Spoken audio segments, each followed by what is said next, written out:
Allegedly a romantical thing. It's all right. I'll say alleged, but we know. Yeah, she hit it before Beyonce. When Jay and I was in there doing basketball awards, you can't tell me Jay didn't see a 14-year-old girl come in the studio and sit on R. Kelly. Wendy Williams has never held her tongue, and this time she might have just torn the final curtain down on one of hip-hop's deepest, darkest secrets. The kind of secret that's whispered behind closed studio doors and buried under platinum records. She didn't just spill tea, she practically dumped the whole damn kettle. Jay-Z, Foxy Brown, and a bond that once looked like mentorship, but may have shattered everything Foxy built. We're not just talking career sabotage, we're talking personal, private devastation. It's something that we kind of already thought about anyway, because, Foxy and Jay-Z work. With a tell-all memoir brewing and old clips crawling back into the limelight, the stuff people once dared to call rumors are now starting to echo like chilling truths. Allegations that were laughed off are now forcing powerful men to squirm because the whispers have turned into roars. Accuses him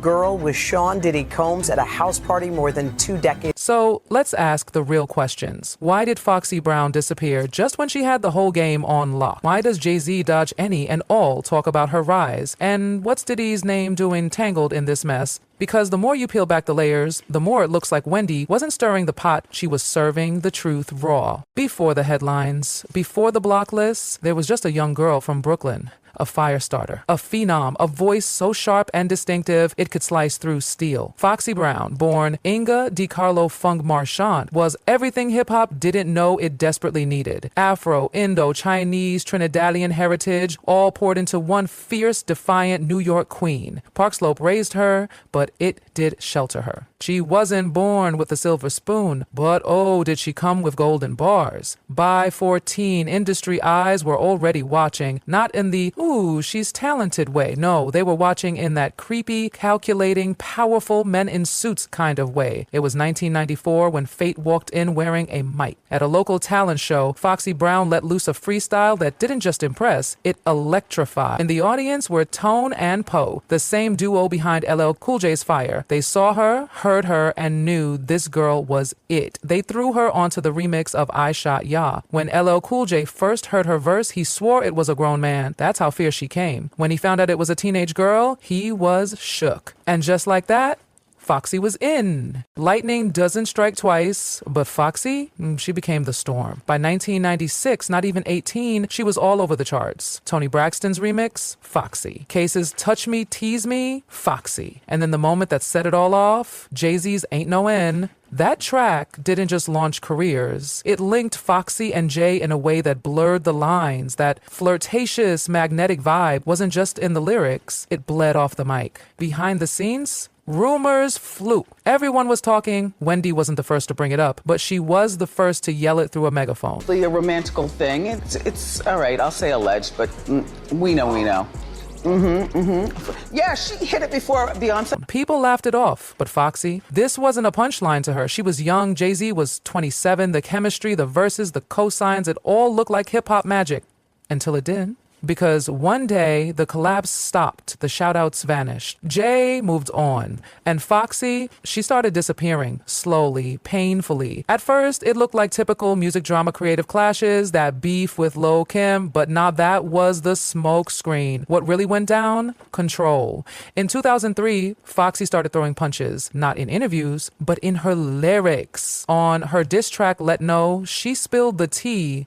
She wasn't hinting, she was telling. Jay-Z didn't clap back, didn't defend, didn't even flinch publicly. And that's when the trapdoor opened. Suddenly her albums were shelved.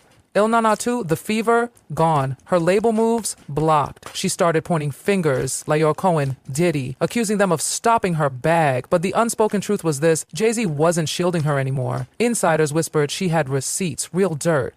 Not just about him, about what he'd seen, what he'd done. And that was a threat. For a man who built an empire on controlling his image, Foxy Brown became his worst nightmare. She knew things that could ruin everything. Allegedly, Jay worked overtime to bury her. NDAs, payouts, favors, all to silence the one girl who had seen it all. But she wasn't just a threat to Jay-Z. She was close with another giant, one whose empire as we speak is going up in flames, Sean Diddy Combs. Foxy wasn't just a rapper, she was royalty, a hip-hop princess who moved in the highest circles. Jay-Z, her ride-or-die collaborator. Diddy, her powerful supporter. She wasn't an outsider, she was in the room, listening, watching. Now with Diddy being dragged by raids, lawsuits, and ugly accusations, every word Foxy ever hinted starts to sound like prophecy. Because here's what people are connecting now. If she had dirt on Jay-Z, then chances are she knew Diddy's skeletons too. Foxy's name has always been followed by one phrase: why did she vanish? The answer's haunting. Every time she tried to speak, she was shut down. There were whispers of a tape, yes, that kind of tape, featuring her, Jay-Z, and even Jamie Foxx. There were claims she was pressured into signing multiple NDAs, but underneath all that mess, the buzz was that Diddy knew too, maybe even helped keep it hidden. In this game, secrets are more valuable than cash. And Foxy, she held a damn fortune. But instead of cashing in, she disappeared. Not because she wanted to, but because she was forced to. Allegedly locked out by the same powerful men she once called family. March 25th, 2024 changed everything. Feds swarmed Diddy's homes in LA and Miami. Guns, phones, everything seized. And suddenly, that shiny, media-trained version of Diddy cracked.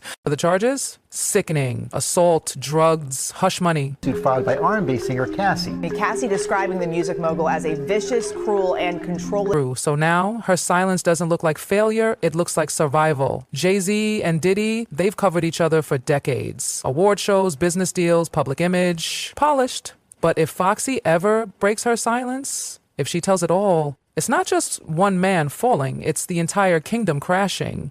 Because long before Foxy became a warning sign to the elite, she was a girl crushed by the system. On the surface, they called her wild, unstable, a diva, but that's how the industry gaslights women. They labeled her too much to hide what they did. What she really was, broken by pressure, not her own, but the pressure of being managed, watched, used by grown men with too much power. She never released a statement, no Netflix doc, but her life told us everything. In 2000, she checked herself into Cornell's medical center. She wasn't chasing headlines, she was addicted to opioids. She admitted she couldn't function, record, or perform without morphine. It wasn't a party, it was pain.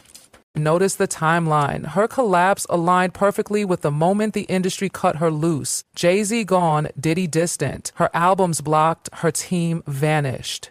Then, tragedy hit. Her uncle died in the horrific American Airlines Flight 587 crash. She was already drowning. This pushed her under. Foxy and Kim? They were friends. Went to the same school, shared the same circles, even collaborated on Total's No One Else remix. But the industry can't let two powerful black women thrive together. They need a fight. By 1997, the source had them on the cover labeled harlots or heroines. Code for pick a side. Execs pushed drama over unity. Def Jam reportedly wanted a joint album. It could have been legendary. But instead they got beef, diss tracks, sneak shots, and then the infamous Hot 97 shootout in 2001. Someone got hurt. Headlines screamed catfight, but no one asked who benefited. While fans argued bars, the media ignored her addiction, her canceled music, her legal gags, her closeness to two of the biggest power players in music, Jay-Z and Diddy, because that was the goal. Feed the spectacle, hide the abuse. And it worked, because while the world was busy obsessing over who threw the better diss track, who wore the better outfit, who rolled deeper, no one looked behind the curtain. Behind the glam and the chaos was a girl who had been chewed up by the same industry that once praised her as the next big thing. The feud with Lil' Kim was never the whole story. In fact, it was barely a fraction, because what really silenced Foxy Brown wasn't another woman. It was a network of powerful men who built their legacies on secrets and silence. When Foxy dropped hints about her relationship with Jay-Z back when she was just a teen, people gasped. But they didn't listen. That wasn't just salacious gossip. That was a giant red flag. And the fact that no one blinked, that says everything, because Foxy, she may not have been the only one. What if her story was just one in a long string of young, talented women pulled into the orbit of powerful men who knew exactly what they were doing? Let's talk Beyonce. Yes, that Beyonce. The world sees her and Jay-Z as the pinnacle of power couple goals, untouchable, iconic. But if you rewind the tape, some things stop making sense. Beyonce once told 17 magazine that she met Jay-Z when she was 18. Cool story. Except it doesn't add up.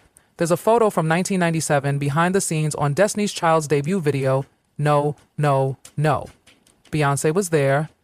So was Jay-Z. She was only 16. Later in an interview with Oprah, Beyonce said they started dating a year and a half after meeting, so she would have been 17. Jay-Z, 28. Do the math. Some fans shrugged, said it was legal. She was mature for her age, that tired old excuse. But that's exactly the problem, because when the mentor becomes the gatekeeper of opportunity and affection, that's not love, that's power. And Beyonce wasn't alone. There's another name that keeps getting dragged back into these conversations, Aaliyah. Everyone knows about her illegal marriage to R. Kelly. She was just 15. It's horrific. But what most forget or conveniently ignore is that Jay-Z was reportedly pursuing her too. Industry insiders like former Death Row exec Reggie Wright have said for years that Jay-Z was among the older men circling Aaliyah in her final years. She was young, beautiful, vulnerable, and constantly watched. But here's the twist in that story. Jay-Z didn't get the girl. Dame Dash did, his business partner at the time. Some say Jay was bitter. Others say he just moved on. Either way, the pattern didn't stop. And then there's Nas. He didn't dance around the subject. He went on Wendy Williams' radio show and flat out said it. If Jay-Z was in the studio with Kelly during the Best of Both Worlds era, he had to know. Teenage girls walking around, weird energy. It wasn't hidden. But Jay-Z didn't walk away. He doubled down, collaborated, got the check. That's not ignorance, that's complicity. What Wendy Williams did wasn't just messy shade. It was a spotlight on a pattern, a thread that connects the biggest names in music to some of the industry's darkest practices. Because it's not just about one girl, it's about how many girls. It's about how quickly the world turns its head when money, power, and hits are involved. Foxy Brown didn't fade away because she couldn't handle fame. She disappeared because she was never meant to last in a system built to use and discard women like her. Didn't get the big farewell tour, the fancy documentary, the glittering comeback. She got silenced. The same machine that crowned her stripped her down when she stopped being useful. They painted her as unstable, unreliable, a drama queen. But what they were really doing was erasing the threat she posed. Because Foxy didn't just survive their games, she remembered them. She remembered being 15 and in rooms with men who smiled at her like mentors but treated her like property. She remembered the hits, the fake friendships, the quiet betrayals. She remembered being promised the world and then locked out of it the moment she spoke up. And you better believe Jay-Z and Diddy remember too. They remember what she knows. They remember who she saw. They remember what she hinted at. They know the silence she's kept isn't because she forgot, but because she was forced. Wendy Williams said the quiet part out loud. Jay-Z and Diddy are scared of Foxy Brown.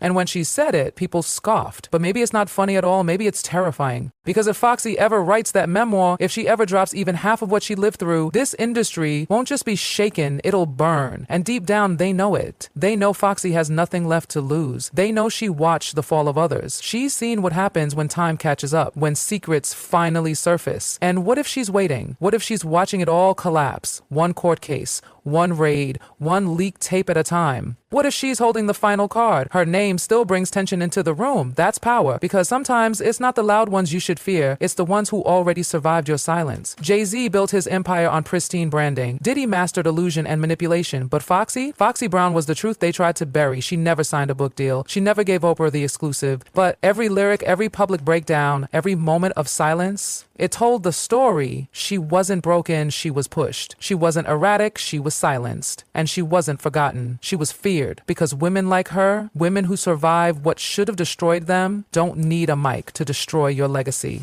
They just need to remember. So maybe the world should have listened to Wendy the first time. Because Foxy Brown is still standing, and as long as she is, their secrets aren't safe. Anyway, that's it for this video, folks. Bye, folks. Bye, folks.